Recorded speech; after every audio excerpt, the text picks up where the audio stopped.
Bonjour à tous, Kylian Mbappé. J'ai regardé son interview sur le Média Click et comme d'habitude, Kylian nous a gratifié d'une masterclass d'interview. Il a apparu calme, détendu. En fait, il a toujours ce qu'il faut quand il faut communiquer. Son conseiller en communication, masterclass parce que il a toujours les bons conseils en termes de non-verbal. Je pense que quand il dit qu'il s'est préparé à sa carrière de superstar dans le foot, il a pas fait ça doucement, le gars. Il a vraiment pas fait ça doucement. Donc, on va aborder quelques sujets qu'il a évoqués dans son interview et notamment le fait qu'il soit pas perçu comme un être humain normal. Ce qui m'a beaucoup marqué dans cette partie de l'interview, c'est le fait qu'il exprime la façon dont est interprété ou plutôt surinterprété les images de lui, que ce soit dans les médias ou sur les réseaux sociaux. Aujourd'hui, le traitement de son image aujourd'hui est exponentiel parce qu'il suffit de faire un sujet sur Kylian pour que ça clique, pour que ça fasse des vues, pour que ça rapporte des sous de manière directe ou indirecte aux médias qui fait le contenu sur lui. Donc ça donne lieu à plusieurs surinterprétations, notamment de son humeur, sur le fait que on va le voir un peu déprimé ou avoir un air déprimé. Les gens semblent oublier que c'est quelque chose qui arrive. Vous pouvez avoir la tête ailleurs un instant et ne pas pour autant être déprimé. Lui, plus que toute autre personne, sait qu'il est épié et sait comment gérer quelque part ses émotions. Et je pense qu'il est assez prêt pour savoir comment il rebondit derrière. Et d'ailleurs, on le voit au fil de la saison, à chaque fois qu'on a du contenu qui met en évidence le fait qu'il soit dans un état dépressif ou autre, on voit que quelque part, ça n'impacte pas son envie d'être performant avec son équipe sur le terrain. C'est la marque des grands, des très grands.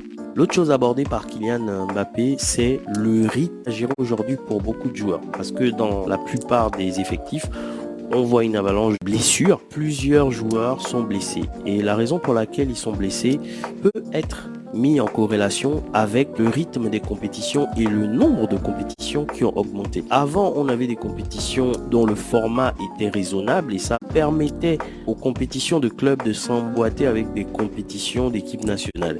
Et aujourd'hui, on a vu fleurir des nouvelles compétitions pour les équipes nationales et un nouveau format de compétition pour les équipes en club.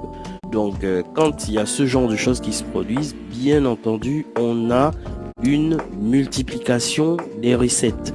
Donc les compétitions classiques déjà qui apportent beaucoup de revenus aux clubs, aux ligues, aux médias, le fait d'en rajouter ou de modifier les formats des compétitions classiques rapporte encore plus de revenus. On a vu les formats de la compétition de la Ligue des Champions évoluer dans le sens d'avoir plusieurs équipes et un système de poules qui n'est pas commun, qui certes est plus intéressant parce que ça donne des oppositions beaucoup à voir en élimination directe mais directement en phase de poule, mais par contre ça rallonge quand même le calendrier. Bien sûr ça multiplie l'offre, ça permet à toutes les personnes qui férus de divertissement de football de se donner à cœur joie, c'est cool.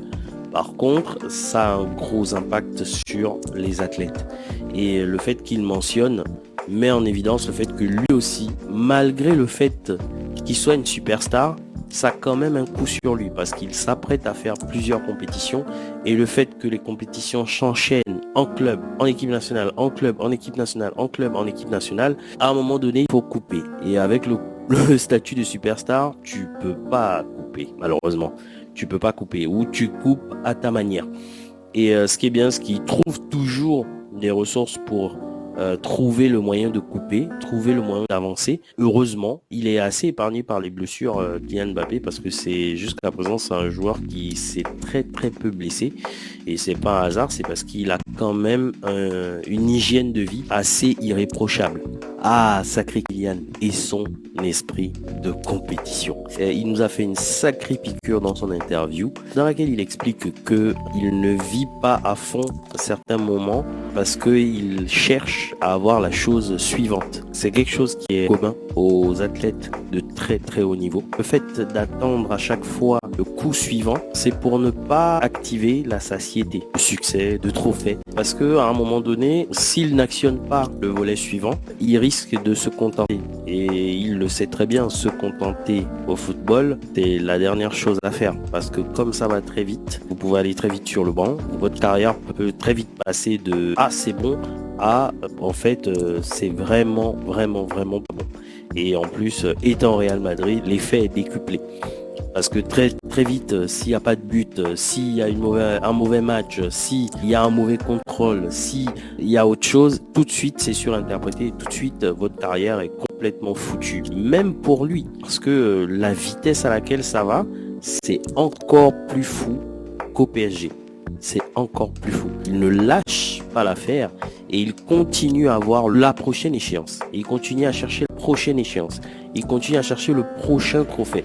Et c'est cet état d'esprit, au fait, qui lui permet de venir le match d'après et faire un bon match. Le match d'après et faire le bon appel. Le match d'après et faire la bonne finition.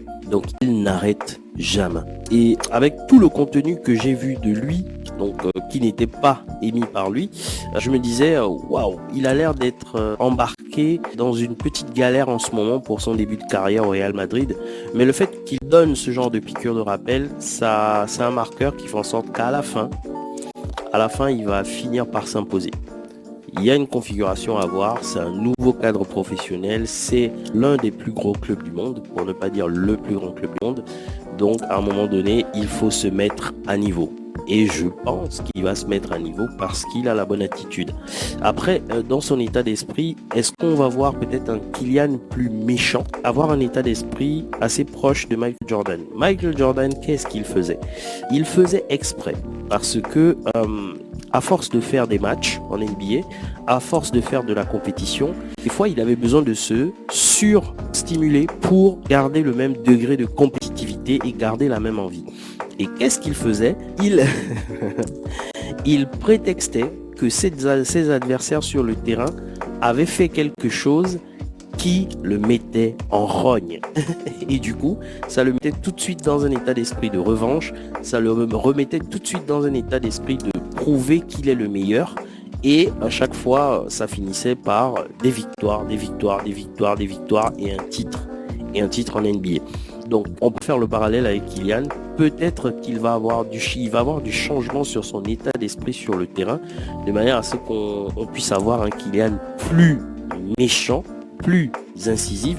Et il le dit dans l'interview, cette envie lui a peut-être coûté quelques matchs, quelques passes à faire qu'il n'avait pas fait, qui aurait pu arriver sur un but, une occasion, une opportunité pour un autre joueur que lui. Mais il s'est un peu fait bouffer par son envie de marquer, son envie de prouver. Mais faut pas qu'il la perde. Sacré Kylian, continue parce que ne perd jamais l'état d'esprit. Et dans son interview, il démontre qu'il n'a pas perdu l'état d'esprit. Et ces derniers matchs prouvent qu'il y a du mieux. Et vu les beaux matchs qu'il continue à faire malgré les critiques, malgré la presse, malgré tout ce qui peut lui tomber dessus, le mec il est toujours là, il est toujours en place et il est toujours performant. Donc la fin de saison va peut-être lui donner raison ou pas, mais en tout cas il est bien parti statistiquement, même si beaucoup disent qu'il a marqué plus de pénaltys que de buts dans le jeu. Et psychologiquement, le moral y est toujours, du moins visiblement. Est-ce que la saison va prouver que Kylian Mbappé va matcher l'adversité du Real Madrid? On le verra en fin